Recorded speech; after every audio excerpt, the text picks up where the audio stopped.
সম্মানিত viewers, take presence চ্যানেলে সবাইকে স্বাগতম। আজকে আমি যে বিষয়টি নিয়ে কথা বলতে যাচ্ছি সেটা হচ্ছে সাবডোমেইন নিয়ে।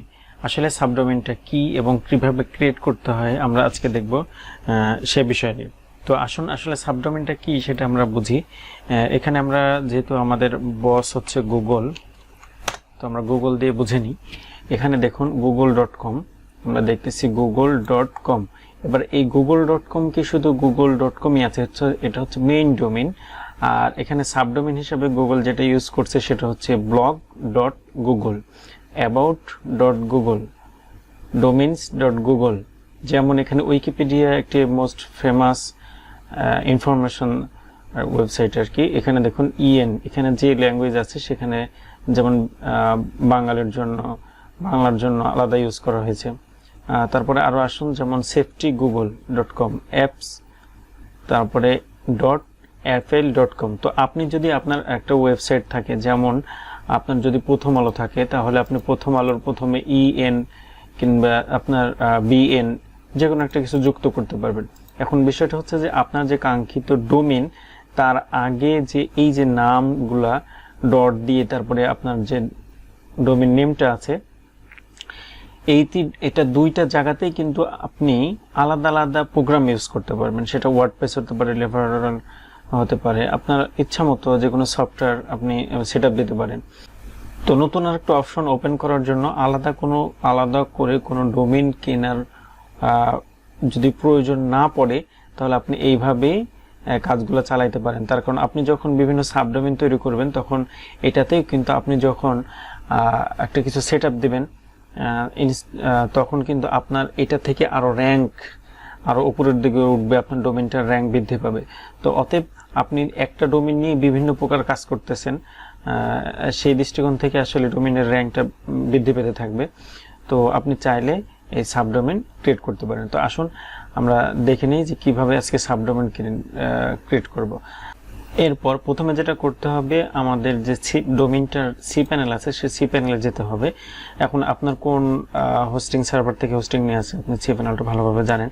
তো cPanel-এ ঢোকার জন্য ইউজার নেম এবং পাসওয়ার্ডটা বসিয়ে নিয়ে লগইন করবেন। লগইন করার পরে আমরা এখানে যে ইন্টারফেসগুলো দেখতে পাবো, এখান থেকে এই যে ডোমেইন অপশন আছে, আপনি এখানে খুঁজে নিতে পারেন নিচে। আবার যদি মনে করেন যে এখানে ডোমেইন আপনি লিখবেন, লেখার পরে এই যে ডোমেইনের অপশন যেগুলো আছে সেখানে আছে অ্যাডভান্স ডোমেইন, মানে এখানে আপনি একটু নতুন ডোমেইন অ্যাড করতে পারবেন। আর এখানে আপনার ডোমেইনের লিস্টগুলো দেখাবে। আর মূলত আমরা যে কাজটি করব সেটা হচ্ছে সাবডোমেইন। তো সাবডোমেইনে ক্লিক করলাম। সাবডোমেইনে যাওয়ার পরে আমার এখানে ডোমেইন লিস্টগুলো দেখাচ্ছে। তো আসলে আমি এখানে এই ডোমেইনটাতে একটা সাবডোমেইন তৈরি করি। সেটা হচ্ছে ডেমো নামে, ডেমো সাবডোমেইন। এটা হচ্ছে আপনার ডোমেইনের নেম। এখানে যে ডোমেইন নামে আপনি তৈরি করবেন সেটা হচ্ছে নাম। আর এখানে ক্রিয়েট করলেই আপনার এই ডাইরেক্টরিতে, অতএব আপনার যে মূল ডাইরেক্টরি আছে সেখানে এই যে প্রাইম এই ডোমেইনটার আগে, আপনার ডোমেইনের আগে ডট হয়ে সেখানে ডোমেইনটা ক্রিয়েট হবে। তো আমরা ক্রিয়েট করলাম।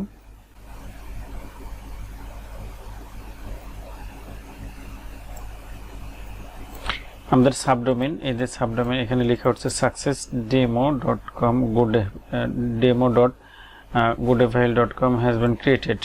এবং এখানে বলতেছে যে 1 বছরের জন্য আপনার SSL-টা ফ্রি।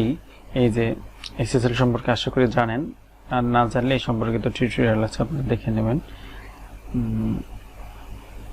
তো ঠিক আছে, আমরা ব্যাক করলাম, গো ব্যাকের পরে এই যে এখানে যে লিস্ট আছে, এই লিস্টের মধ্যে এই যে ডেমো গুডেফাইল আপনারা দেখতে পাচ্ছেন, এটা ক্রিয়েট হয়ে গেছে।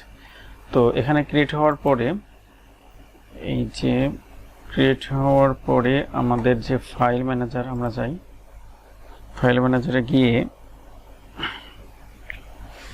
দেখব এই যে এখানে দুইটা ডেমো গুডেফাইল এবং ডেমো প্রাইম ডিজাইনের মধ্যে দুইটা প্রোগ্রাম হয়ে গেছে। তো এখানে এখন কিন্তু ফাঁকা, এখানে একেবারে কিছুই নাই এবং ভিউ করলে আমরা কিছুই দেখতে পারবো না। যেমন আমরা demo ডট wordpress.com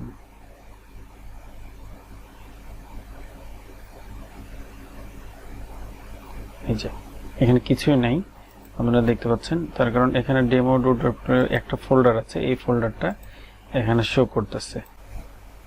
তো এর সাথে সাথে আরেকটা কথা বলতে চাই, সেটা হচ্ছে যে যারা আমার চ্যানেলটি দেখতেছেন তারা অবশ্যই যারা সাবস্ক্রাইব করেছেন তাদেরকে ধন্যবাদ, যারা সাবস্ক্রাইব করেন নাই তারা সাবস্ক্রাইব করে রাখবেন। আর যদি আপনাদের কোনো সাপোর্টের প্রয়োজন হয় ডোমেইন কিংবা হোস্টিং কোনো বিষয়ে, অবশ্যই আমাদেরকে জানাবেন, আমরা সাপোর্ট করার জন্য চেষ্টা করব। এবং টেকনিক্যাল অনলাইন যোগাযোগ যদি কোনো বিষয়ে কোনো প্রবলেম নিয়ে আপনাদের সমস্যা থাকে তাহলে আমাদেরকে কমেন্ট বক্সে জানাবেন, সেই বিষয়ে আমরা টিউটোরিয়াল করে আপনাদেরকে ইনশাআল্লাহ সুন্দরভাবে সেই বিষয়টা জানানোর চেষ্টা করব। তো ঠিক আছে, আজকে এ পর্যন্ত।